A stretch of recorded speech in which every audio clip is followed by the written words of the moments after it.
Olá, meus queridos e queridas que acompanham aqui o canal. Hoje estou de volta, né? Depois de um tempo, consegui uma câmera melhorzinha. Agora vai dar para eu filmar eu pintando. Então se preparem que hoje é um vídeo inédito, né? Inclusive histórico para a minha trajetória e para, inclusive, a trajetória aqui do canal. Porque para quem não sabe, eu só pinto com tinta acrílica. Pintava até então, né? Pinto com tinta acrílica há 11 anos. Né? E todas as pinturas que eu fiz na minha vida, inclusive as que estão aqui no canal, foram feitas com tinta acrílica, né? Uma tinta à base de água. Hoje eu vou trazer pela primeira vez em minha vida, né? E no canal, a primeira pintura que eu irei utilizar tinta a óleo. E para isso, irei começar com chave de ouro, porque eu descobri uma marca, né? Artesanal, brasileira e recente, chamada Jolys & Jolys. E eu vou mostrar aqui as 4 cores que eu adquiri, né? Jolys & Jolys ou Jolys & Jolys. O pessoal, gente boa, estão produzindo tinta artesanal. Rapaz, o negócio é sério, viu? Vamos incentivar os produtos artesanais brasileiros, né? Porque são você que é artesão, você que é artesã, você que é pintor, pintora, está no âmbito artístico. A gente sabe que é um âmbito bastante, como é que podemos dizer, em cujo fazer, realização, processo é sempre com grande carinho, né, e dedicação. Então, os produtos artesanais têm esse valor agregado, né? Então, vamos aqui para essas tintas a óleo artesanais da Jolys & Jolys. 4 que eu comprei, o meu quarteto fantástico, né? No caso aqui é branco titânio, amarelo ocre, vermelho óxido de ferro e preto de Marte. A paleta de Apelles, ou mais conhecida como a paleta de Zorn, né, do pintor Zorn. Mas aí você pode, nessa paleta você pode, no lugar desse vermelho óxido de ferro, pode ser um vermelho cádmio, ou um preto comum também, ou aquele ivory black, né, aquele preto ivory, mas esse é um preto muito difícil de ser encontrado, acho que só importado mesmo, viu? Enfim, mas tem que ser amarelo ocre para estar de acordo com essa paleta, né? E o branco titânio, enfim. Aí, branco titânio não, um branco qualquer, né? E até porque na antiguidade não existia branco titânio. Então, Apelles foi um pintor grego antes de Cristo, né? Enfim, então vou utilizar essas tintas, essas 4 cores que através das quais a gente pode criar muita vida nessas 4 cores. Então, vou pintar, sabe o quê? Um monge budista meditando à beira de um rio, né? Vai ser uma pintura pequena, né? Como estou começando agora na tinta a óleo, vai ser, não vamos com grandes ambições, né? Vai ser uma pintura pequena e por isso será mais abstrata, ainda que na figuração, né? E o que mais vou realizar, sabe o que? A partir o médio será óleo de linhaça somente, não vou usar solvente faz um mal danado aos pulmões e à nossa saúde, né? Apenas se necessário para a limpeza dos pincéis. Então será basicamente isso, né? O que eu vou fazer neste vídeo, né? Lembrando o seguinte, vou abordar no percorrer do vídeo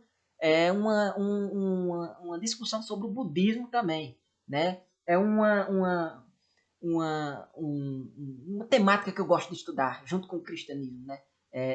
E gosto de estudar essas duas religiões, digamos, né? Realizando uma hermenêutica mais agnóstica, digamos assim, né? Uma hermenêutica nesse sentido de interpretar essas religiões, buscar em seus ensinamentos algo que possa nos contribuir em nossa vida na Terra, né? Na imanência, na imediaticidade de nossa vida aqui na Terra, sem estar preocupando com questões de vida após a morte, questões de outros planos espirituais ou transcendências. Enfim, eu não me preocupo muito com isso, né? Gosto de realizar essa abordagem, estudar as diferentes religiões, tendo essa abordagem, mas em que elas podem nos contribuir para viver a nossa vida aqui na Terra, sem estar preocupado com negócios, julgamentos, enfim, sem nada disso, né? Questão de vida após morte, no fim das contas, ninguém sabe de nada em relação a isso, né? Então, eu gosto muito de fazer isso, né? Convido vocês para esse meu canal, tendo a ciência de que será um canal, é um canal em que estou começando a abordar filosofia, né? Como vocês sabem, eu já venho dizendo isso há alguns vídeos atrás. Sou formado em filosofia, atualmente estou no mestrado. Então, é um canal onde eu estou dedicado exclusivamente a minhas duas grandes paixões, né? Que é a pintura e a filosofia. Vou abordar esses dois temas aqui no canal. Então, espero que vocês gostem. Espero que vocês gostem. É isso. Vamos à pintura então. Vamos à primeira vez que eu vou testar essas tintas. Mas eu, de antemão, eu digo que eu não vou dizer, não vou analisar essas tintas minuciosamente. Enfim, seus pigmentos. Tem um vídeo que eu vou deixar na descrição aqui. Que é um pintor chamado Paulo Frade. Um pintor bastante experiente. Ele é um vídeo dele analisando exclusivamente essas tintas e atestando a sua qualidade. Para além de outros artistas. Basta vocês entrarem no Instagram deles, da Jolies & Jolies, ver que muitos artistas estão adquirindo, né, estão certificando, dando suas opiniões bastante positivas quanto à qualidade desta tinta aqui. Um tubo de, se não me engano, 120 ml, né, e com preço acessível, tendo em vista o custo-benefício em comparação a tintas importadas. Então, se aprume que o negócio é sério, né? O negócio é sério. Para quem duvidar, né, o mais cético de todos os céticos, quem se recusar aí conferir no canal deles, né? Eu vou aqui dizer o seguinte: essas tintas vieram com algumas marcas, manchas de manuseio, né? Algumas manchas bem sutis de cores roxo aqui, azulado. Se eu passar o dedo sai, não vai dar para mostrar nessa minha câmera fuleiragem aqui do notebook. Não dá, não vai dar para ver, como é bem sutil, não dá para ver aqui, né? Mas enfim, existem essas manchas que indicam um manuseio, né, deles lá, ao manusear os seus produtos e inclusive embalar eles, né? E se repararmos aqui atrás de cada tinta, tem esse adesivozinho que demonstra a cor que está inserida dentro, né? E se a gente observar bem, tem uma textura de pincelada, né? Cada uma delas. Com certeza foi eles que pegaram a tinta e passaram no pincel aqui, né? Esperaram secar para enviar aos clientes. E, inclusive, nessa aqui, a pincelada está na vertical e nesse vermelho está na horizontal. Então, isso atesta com certeza que é um trabalho onde mãos humanas estão envoltas, né? Enfim, é só uma constatação de que o negócio é realmente artesanal. Vamos agora à pintura.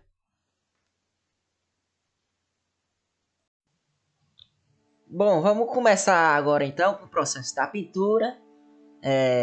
Enfim, uma pintura que, como eu falei, se não me engano, será um monge budista meditando à beira de um rio, né? Uma pintura que eu levei mais ou menos um pouco a mais que 3 horas, intercalada aí entre alguns dias, porque como tinta óleo demora a secar, eu resolvi fazer uma experimentação também, aplicando a tinta com uma superfície mais seca, né? Então tive que esperar um pouco, tal.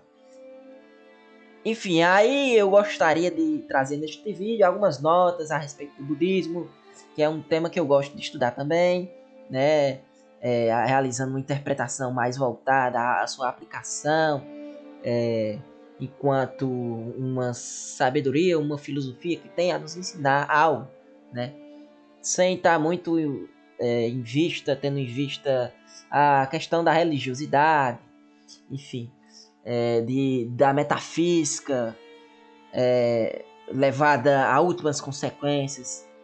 É algo que eu não vou abordar tanto aqui, mas, como eu falei, a parte mais da imanência. A imanência é um termo que nos remete à coisa terrena, né? Não transcendente. Transcendente é o que transcende as coisas, é o que está para além do visto, né?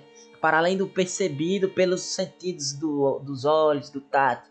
Isso é a transcendência. Imanência é o que está aqui na Terra, o que pode ser visto, de certo modo, ou sentido no espírito, né? Como o amor, como a bondade, enfim. Isso está mais relacionado à questão da imanência, né? Então, o budismo, basicamente, a hermenêutica que irei realizar, a interpretação que irei realizar do budismo, a apresentação de alguns tópicos que eu acho interessante, verão que eles têm mais a ver a questão da moral, aplicabilidade, enfim, como sermos melhores pessoas a partir do budismo. Isso a gente pode realizar não somente com o budismo, mas com qualquer outra religião e com qualquer outra filosofia, né? Algo, inclusive é um exercício que eu recomendo a vocês fazerem nos seus estudos aí, né? Até para nos tornarmos mais abertos a outros campos, a outras sabedorias, né? Não estarmos aí de todo fixados cegamente a uma religião ou campo do saber, né? Acho interessante termos esse contato maior, porque cada qual tem algo interessante a nos ensinar, né? Isso é certo. Como é você pode, quem achar que isso é errado, que eu estou falando besteira, por favor, acho que é bom vocês comentarem aí as suas opiniões e tal, pra gente debater, né? Então vamos começar pela vida de Siddhartha Gautama, que é tido como o ícone maior do budismo, apesar de alguns, eu não sei se isso é um consenso entre todos os budistas, mas existe uma defesa de que o budismo ela não é uma sabedoria que está relacionada, que tem ligações com o tempo e o espaço, né? Então, nesse caso, o Buda, que seria o Siddhartha Gautama, ele não seria o primeiro Buda, né? Há alguns budistas que defendem que Budas existiram vários durante a história da humanidade, inclusive antes do próprio Siddhartha Gautama, né? Enfim, então, a partir daí se conclui que o budismo, então, é algo que existe desde a história da humanidade. O budismo é um caminho, né? É uma escolha que a determinada pessoa realiza a partir da tomada de consciência de certas convicções, de certa realidade do mundo, né? E vai realizar o caminho de quê? Do budismo, o caminho dos Budas, né? Nesse caso. Mas o ícone maior, mais conhecido, que eu vou tratar aqui, é o próprio Siddhartha Gautama, que viveu antes de Cristo na região do Nepal, que hoje em dia é o Nepal, né? Bem antes de Sócrates, inclusive, né? Vocês têm um conhecimento básico de filosofia, vão saber quem é Sócrates, Platão, né? Os estudantes de filosofia geralmente começam por Sócrates, pelos pré-socráticos, né? E já é muito tempo antes de Cristo, século V antes de Cristo, por ali, 5, 4 antes de Cristo.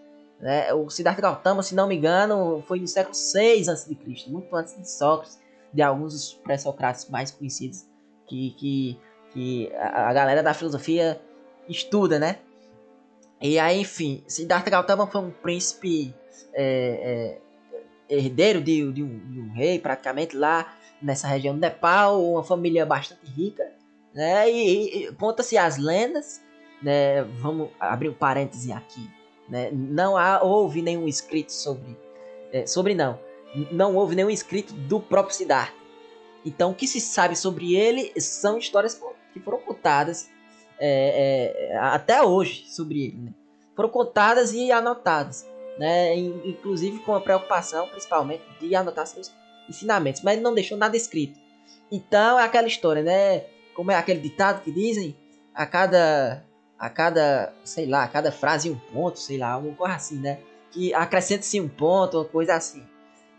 O problema de toda doxografia. Doxografia são relatos e comentários que estudiosos, historiadores realizaram sobre determinada pessoa. Existe muito isso na filosofia também.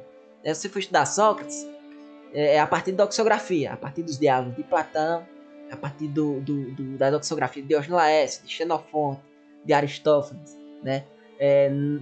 Ou seja, pessoas que contaram a história de Sócrates e não o próprio Sócrates. Então enfrentamos isso com o Siddhartha Gautama também.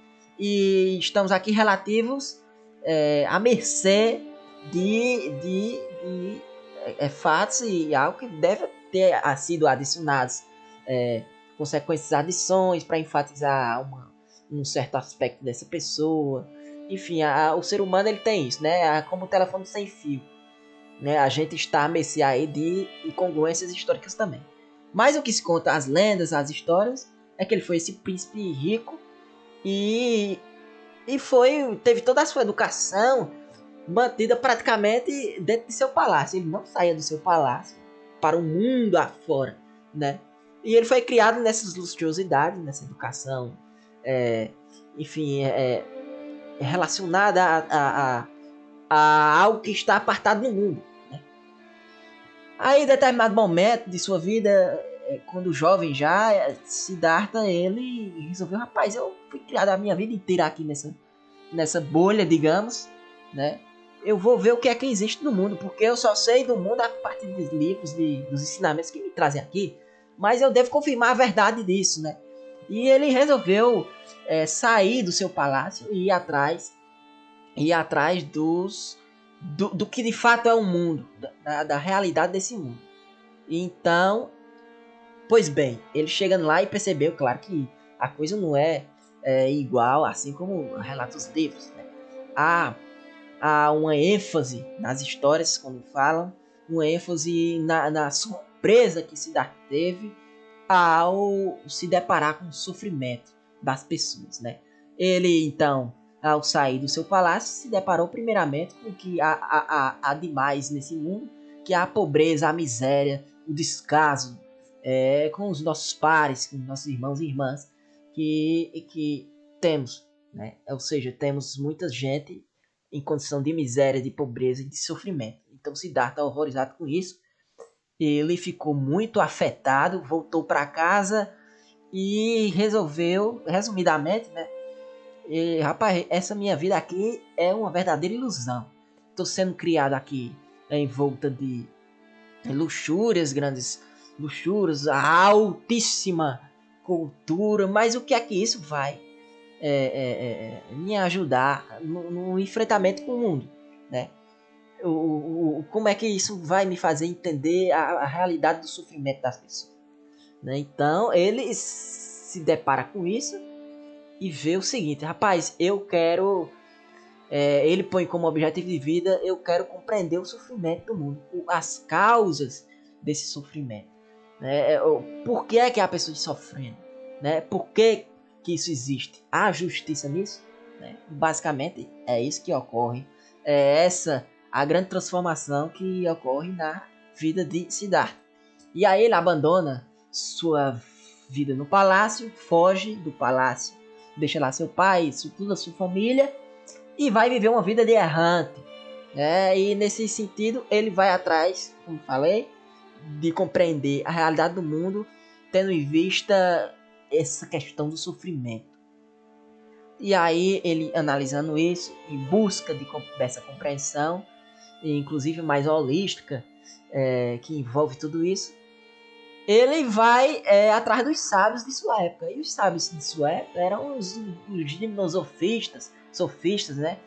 Aqueles monges ascéticos que existiam na Índia, no Nepal, né? Aqueles sábios nus, né? Que faziam exercícios corporais para aprimorar o seu espírito, exercícios ascéticos, de alto extremo, né? Jejuns, enfim, de todo tipo que você possa imaginar. Punham o seu corpo à prova punham esse corpo à prova em exercícios que traziam um sofrimento, né? E Siddhartha Gautama, ele passou um certo tempo com esse pessoal, né? Ele passou um certo tempo com esse pessoal, mas depois ele ficou vendo, aprendeu alguns dos seus ensinamentos, mas depois ele viu, rapaz, isso aqui também não tô vendo sentido, não. Se eu tô querendo compreender o sofrimento para fugir do próprio sofrimento, criar um estado de espírito em que eu não sofra mais, não faz sentido eu estar martirizando aqui meu corpo com esse pessoal, né? Porque esse pessoal, ele tá colocando o seu corpo em estados através dos quais estão trazendo sofrimento ao corpo. Claro que tendo em vista algo maior, algo espiritual.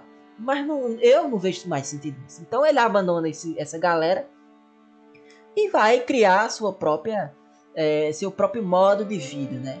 E a partir daí ele passa a meditar sobre o mundo, enfim. Então, a partir das meditações, Siddhartha Gautama ele atinge o que chamaram de Nirvana, que é um estado de espírito muito elevado, onde você nesse estado de espírito, segundo a tradição, você se liberta da roda dos, não me engano, é do samsara, né?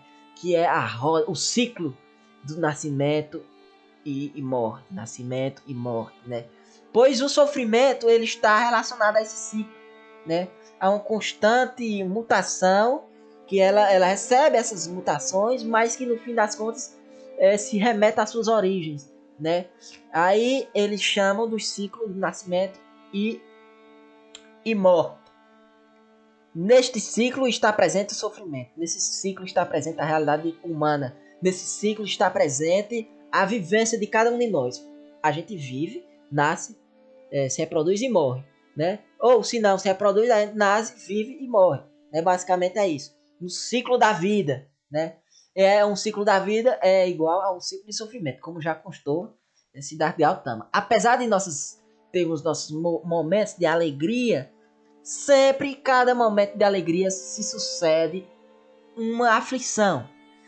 Exemplificando, se eu tenho um grande amor na minha vida, encontro uma parceira ou um parceiro, a gente vai usufruir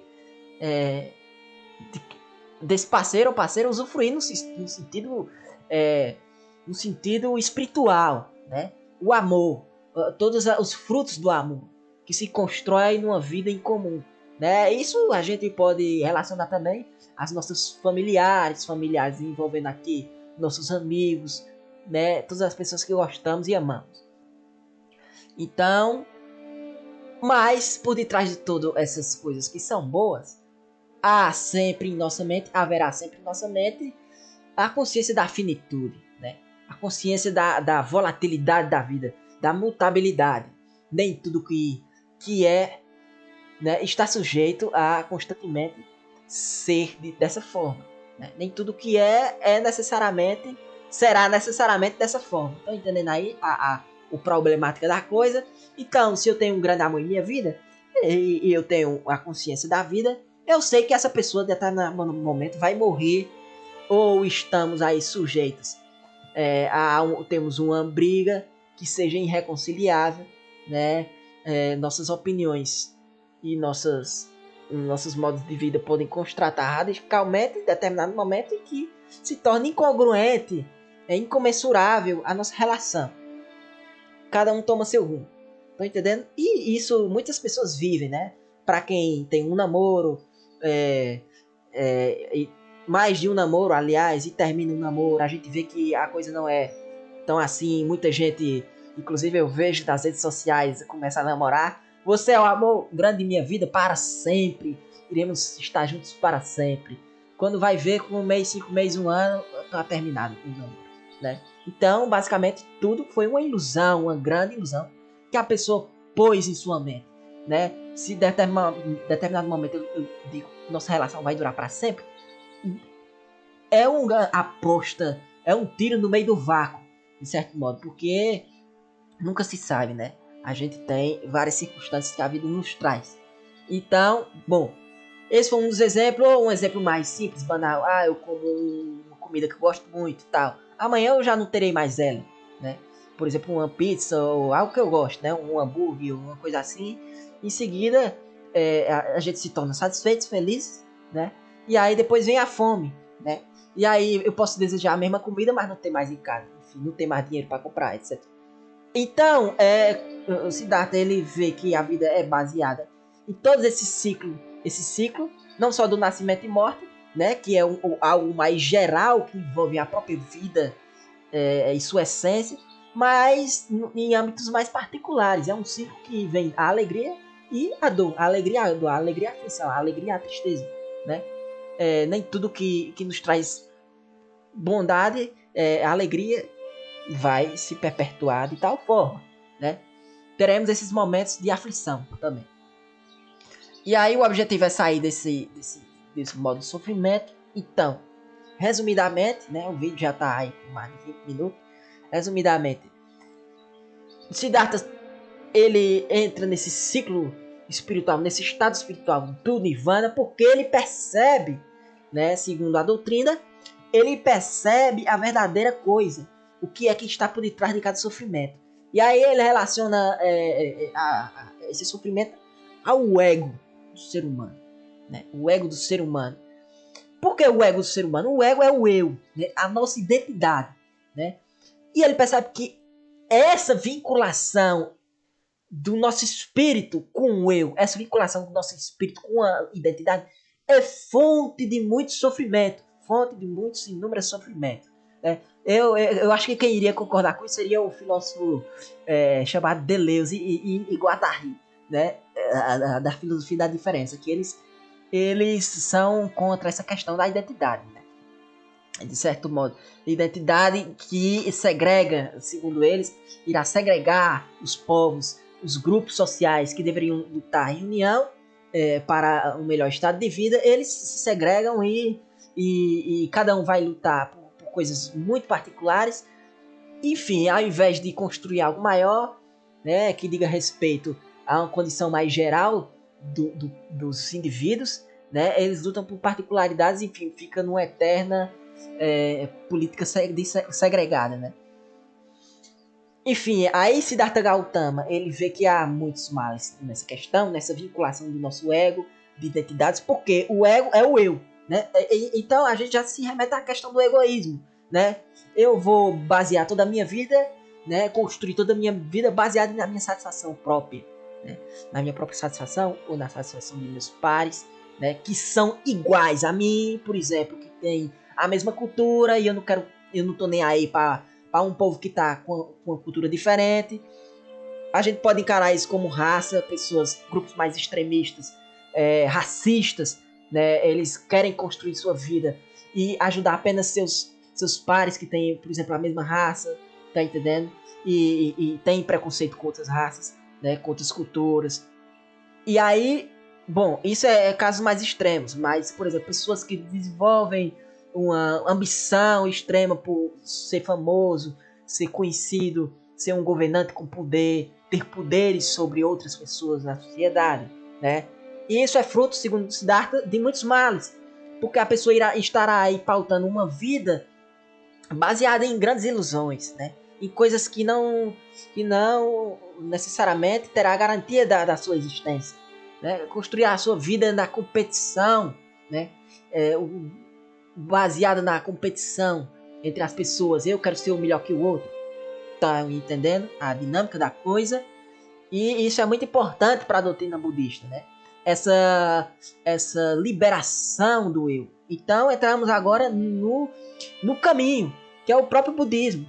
Siddhartha então desenvolve os seus ensinamentos. Os seus ensinamentos nada mais são do que o caminho para o quê? Para a libertação do seu eu. Libertação do ego, libertação das suas ambições, né? Que estão mais vinculadas a aprisionamentos, ambições que mais nos aprisionam do que libertam. E isso a gente verá também que terá, quando eu trazer aqui a doutrina, o movimento do cinismo na Grécia, muita coisa tem a ver. Tá entendendo? Inclusive o modo de vida que irá se construir, né? Enfim, isso será tema para um outro vídeo. Libertação das ambições que nos aprisionam. Este é o maior perigo e causa dos sofrimentos. Ora, se há pessoas sofrendo no mundo, pessoas envoltas em miséria e em pobreza, isso é fruto, isso é claro já. Qualquer ser humano consciente e que estuda, que tem uma consciência cristã, ele sabe que isso é fruto de um sistema de competição, de um sistema que cultiva não o amor, não a bondade, não a fraternidade, mas as ambições, o consumo desenfreado, né? Cultiva o ego da pessoa, cultiva o ser individual, o ser identitário. É o sistema que a gente vive hoje, tá entendendo? É o capitalismo que a gente vive hoje, né? Ele cultiva esses perigos, ele cultiva esses valores, né? Individuais, segregacionais, de certo modo. Siddhartha Gautama, ele vê, rapaz, isso não vai dar em canto nenhum, só vai dar em aflições, né? E tá aí o resultado, a gente vê hoje mais do que claramente, no século XXI, contemporâneos, né? Pessoas, grandes massas populacionais vivendo em grandes misérias. A gente vê aí nos países subdesenvolvidos, até mesmo nos países ditos desenvolvidos, né? Os países desenvolvidos são os que mais cultivam isso, né? valores maléficos, né, que diria se dar. Então, a questão é essa, se livrar dessas questões egoísticas que desenvolvemos sob influências maiores. Claro que a gente não faz isso de todo consciente. É toda uma cultura, uma estrutura em volta, né? Isso existe desde a antiguidade. A antiguidade era muito escancarada. A luta pelos poderes das monarquias, como era na época de Siddhartha, né? Então, o budismo é justamente o caminho da libertação. Tendo essa interpretação, a gente pode ir atrás de compreender o que é esse caminho, né? Libertar, claro que é muito difícil você se libertar por completo do ego. Talvez até impossível, né? Talvez até impossível. Mas o caminho está posto, né? É possível nos aproximarmos. Cada doutrina desenvolve uma certa... por exemplo, ele põe um princípio no seu estado mais radical. Tá entendendo? No seu estado mais radical. Para servir como norte, como horizonte, como guia orientador da conduta, da nossa conduta aqui na Terra. Então, isso não quer dizer que vai existir um ser humano completamente liberto do seu ego, já que é uma construção cultural bastante enraizada no mundo ocidental e atingiu o oriental também, né? Muito difícil a gente se livrar disso. Então, mas está ali posto para termos um guia, nos aproximarmos cada vez mais, e consta-se que é possível a aproximação, seguindo os ensinamentos de Buda, né? Tendo a consciência de que o mundo é sofrimento, de que estamos envoltos sempre nesses ciclos infindáveis de desejo e aflições, mas é possível realizarmos uma nova postura de libertação, né? Meditarmos esses ensinamentos de que a vida tem esse aspecto de sofrimento, meditarmos sobre isso, né? E nessa meditação buscarmos criarmos uma consciência que nos permitirá nos tornar mais leves, mais abertos a percepções, a essas percepções. Bom, estou agindo dessa forma, e essa forma que eu estou agindo, eu me tornarei um escravo, né? Vamos amenizar isso, vamos tentar sair dessa, né? E é isso que o budismo mais prega. Então, aí nessa meditação, teremos uma visão mais holística do mundo. Teremos uma visão maior do funcionamento da vida, do todo, do cosmos. Tá entendendo? É uma vida mais, uma percepção, veja, a gente, nessa libertação, nesse processo de libertação, a gente se torna cada vez mais, abre nossa mente à natureza, abre nossa mente ao que está envolto a nós. E nessa abertura, vejam que isso é bastante importante, nesta abertura ao outro, o outro enquanto os outros seres vivos e a própria natureza, o meio externo que providencia as nossas condições de vida, essa abertura, consequentemente e logicamente, na medida em que a gente abre cada vez mais a nossa visão a esse outro, né? A consideração, uma palavra muito importante, a consideração da existência do outro, minha gente, isso é sério, né? Isso é seríssimo. A gente vai se tornar mais benevolente à condição do outro. Seja o outro enquanto outro ser vivo, seja o outro enquanto o meio em que a gente vive. A gente não existe sem o meio. A gente não vive sem o meio. Ou seja, a gente não vive sem a própria natureza que nos providencia os nossos alimentos, né? Estão entendendo a importância dessa consciência no budismo, né? Então, ao abrirmos a nossa mentalidade em profundas meditações sobre a realidade da vida como um todo, né? Sobre o mundo enquanto um organismo holístico, ao realizarmos isso, estaremos cultivando aí o quê? Uma palavrinha muito difundida hoje em dia, que é a empatia. A empatia. A capacidade de nos colocarmos no lugar do outro, né? No lugar do outro. E aí as pessoas tendencionam a se colocar no lugar, mas de quem? nossos pares, ou seja, nos humanos, né? Mas o budismo, ele está para além disso. Empatia não é só com o ser humano, né? Compaixão, que é um termo fundamental no budismo. Compaixão é sentir o sofrimento do outro, estar lá no lugar do outro e ter a consciência de que eu devo agir. Se eu estou num estado melhor que o outro, num estado espiritual melhor que o outro, devo eu ir até ele e levar o caminho até ele, da libertação. O budismo, ele não para apenas na libertação de si, porque senão, se assim fosse o caso, ele seria completamente contraditório, já que um dos princípios é fugir do eu, fugir da nossa individualidade, né? Então, se parasse apenas, atingir a minha iluminação, vou parar por aqui. Isso seria muito egoísta, né? Incongruente. Estão entendendo?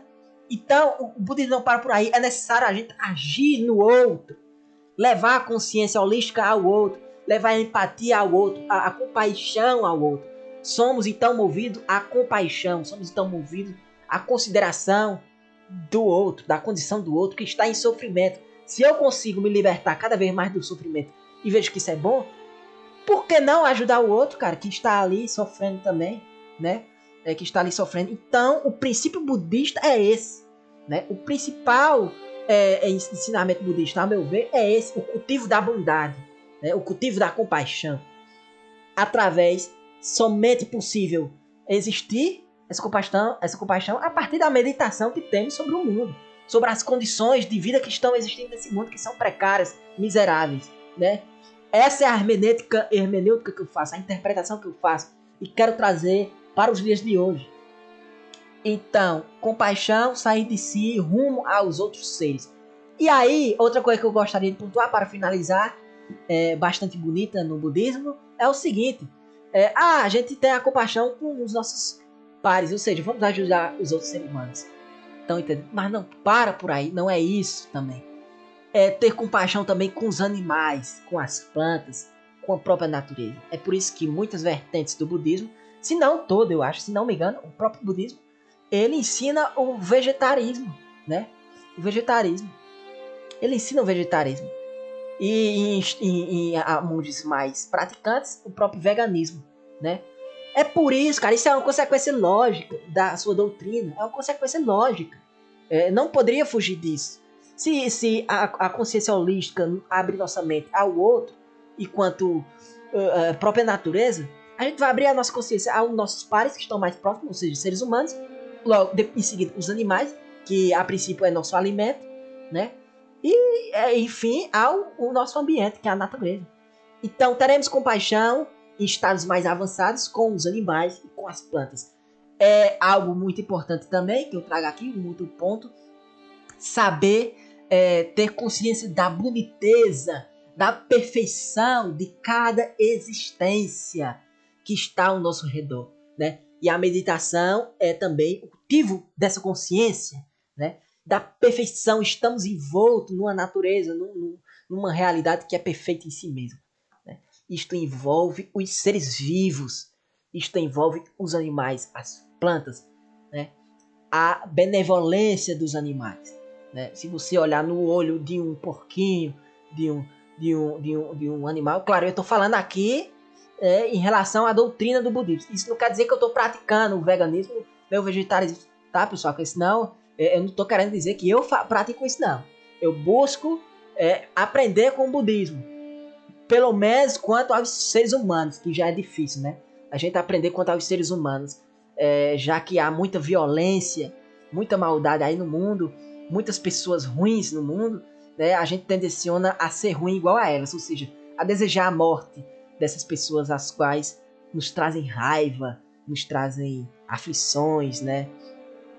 Enfim, pessoas que nos afetam profundamente, seja nos ofendendo, nos chamando de palavrões, enfim, seja matando um ente querido nosso, ou nos agredindo fisicamente. Então a gente deseja a morte dessa pessoa, a não reconciliação dela.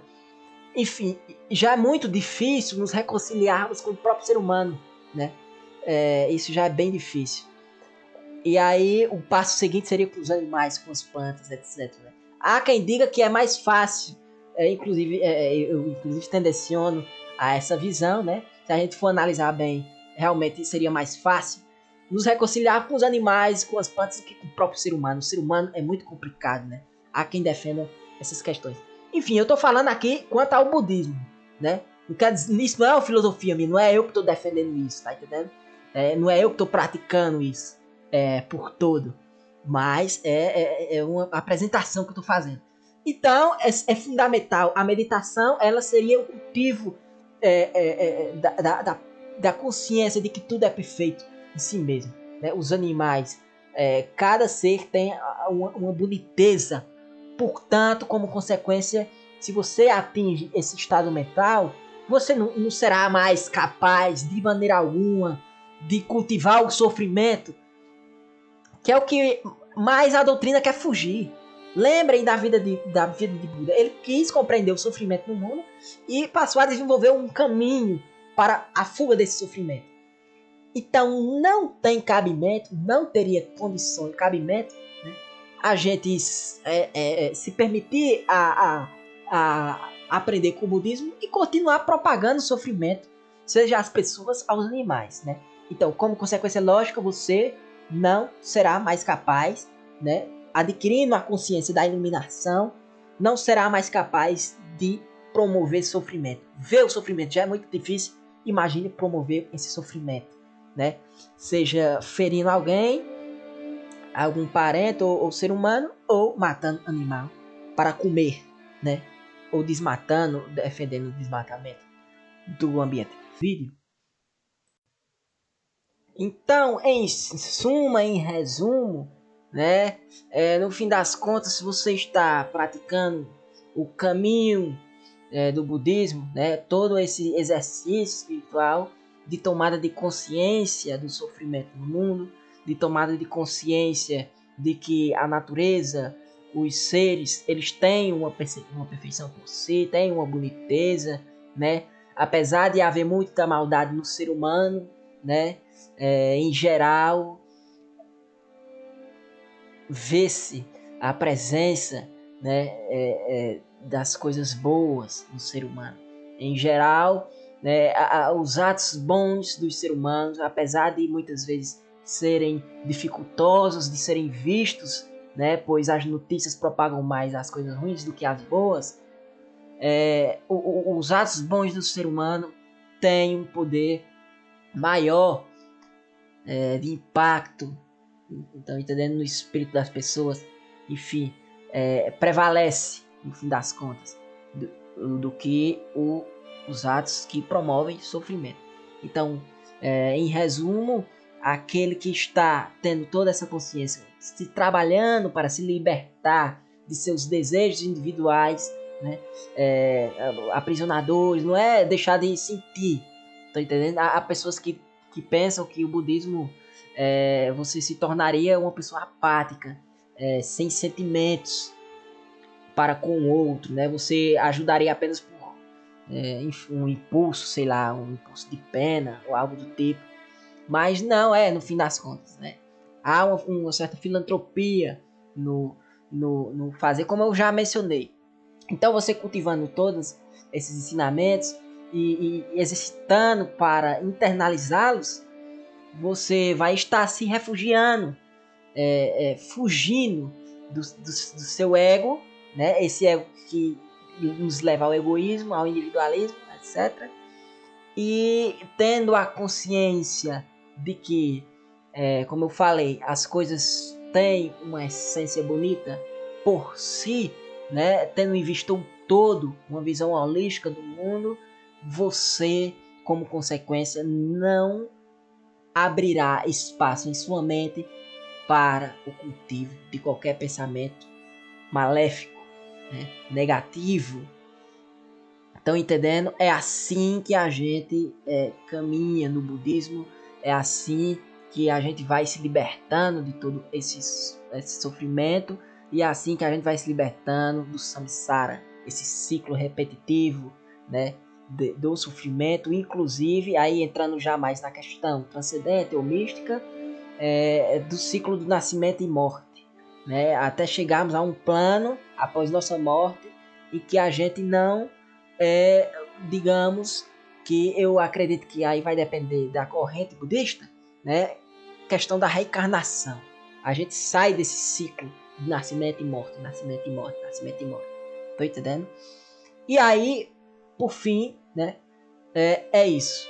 Mentalizar que não trabalharmos, mentalizar que nos é maléfico ter pensamentos maléficos. Estão entendendo? Não cultivar nenhum mal em nossa mente. Não desejar mal ao outro, apesar de quão ruim seja essa pessoa. Aí é o ápice, aí é o fim último, né? Um estado mental que nos permita isso. Apesar de ter a ruindade no mundo, não desejar mal a quem é ruim, né? Pelo contrário, desejar o bem e promovê-lo, né? Tentar reformar essas pessoas na medida do possível. Esse seria o estado mais interessante que o budista ele irá alcançar, né? Essa iluminação, é justamente a iluminação. Então, meus queridos e queridas, eu vou ficando por aqui, já vai dar 50 minutos de vídeo, né? Eu peço que agradeço a vocês que escutaram até aqui, né? Comentem, façam comentários, né? Se você é budista e viu que, Arthur, é importante isso também, né? Faltou você mencionar isso e tal, é importante isso na doutrina também. Comente que eu acho, ficarei muito feliz, né? Irá enriquecer bastante. Se você viu que houve algum equívoco meu na apresentação da doutrina em geral, comente também, eu ficarei muito feliz, né? Em aprender com vocês que estão aí imersos nessa filosofia, nessa religião, né?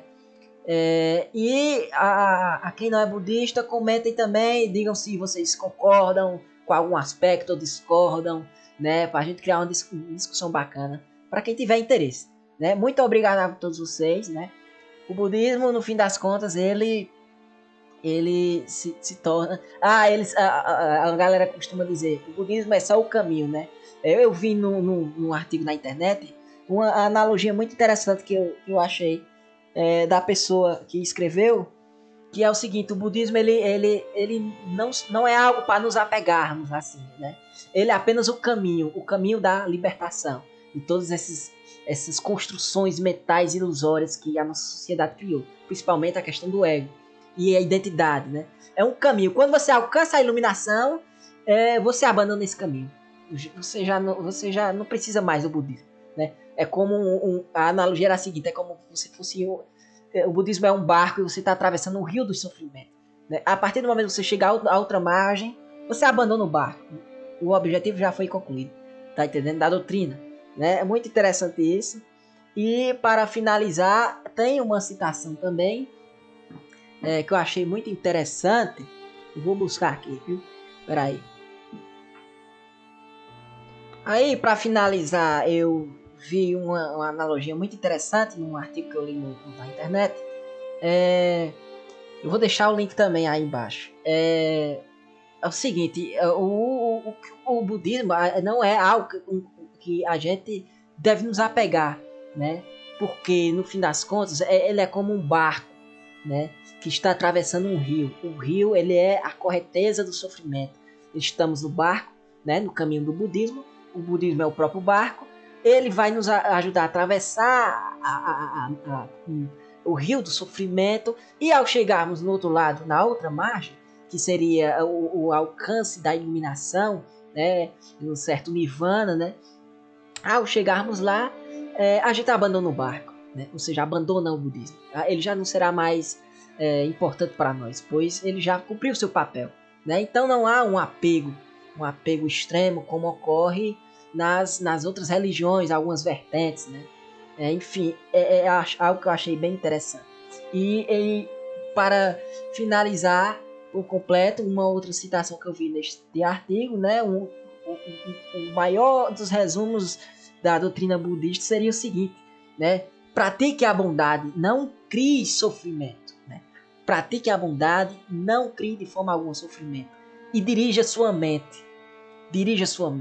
Esses três pilares, né? Neles está contido toda a doutrina do budismo. Né?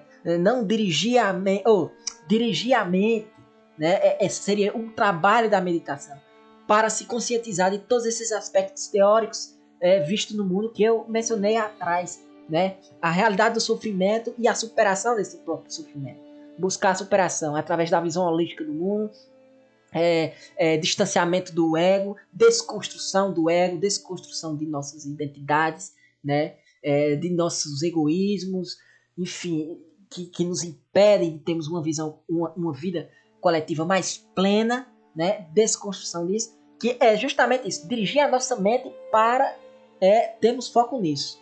E essa desconstrução vai se dar também através do controle dos desejos, dos nossos desejos, enfim, que a gente vê que mais nos aprisionam do que nos liberta. Desejos dos supérfluos, que eu digo, né?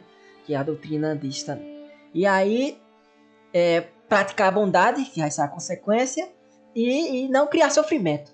É isso. Né? Então, pessoal, eu espero que vocês tenham gostado. Já vai dar 5 minutos de vídeo. Eu agradeço demais a quem ouviu até agora. Quem viu o vídeo até agora, da pintura e da minha fala, né? Desse pequeno resumo do budismo em geral que eu quis apresentar para vocês. Né? Um grande abraço a vocês.